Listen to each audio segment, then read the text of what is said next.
2026-cı ilin yanvar ayında pensiya alan vətəndaşların bütün pensiya artımları bu aydan hesablanıb. Lakin pensiyaların həm indeksləşdirilməsi, həm də artımların hesablanması Dövlət Statistika Komitəsi tərəfindən 2025-ci ilin orta aylıq əmək haqqı artım faizinin elan olunmasından sonra mümkün olacaq. Ajans xəbər verir ki, bu sözləri Milli Məclisin Əmək və Sosial Siyasət Komitəsinin üzvü Vüqar Bayramov bildirib. Deputat əlavə edib ki, əmək pensiyaları haqqında qanuna əsasən pensiyalar əvvəlki ilin orta aylıq əmək haqqı artım faizi üzrə indeksləşdirilir və artırılır.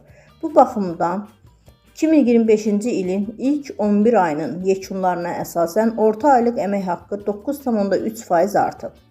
Gözlənti ondan ibarətdir ki, ilin yekununda 9,2% orta aylıq əmək haqqı artımı qeydə alınacaq. Pensiyalarda həmin faiz üzrə indeksləşdirilir.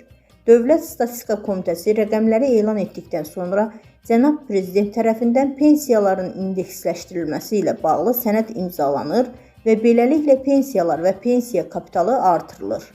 Yanvar ayında pensiyasını ala bilməyən vətəndaşlarımız üçün artımlar fevral ayının pensiyası ilə birlikdə ödəniləcək. Məsələn, pensiya məbləği 500 manat olan vətəndaşın pensiyasına 9,2% artım tətbiq olunduqda artım 46 manat təşkil edəcək. Beləliklə, fevral ayında həmin vətəndaş 546 manat pensiya alacaq.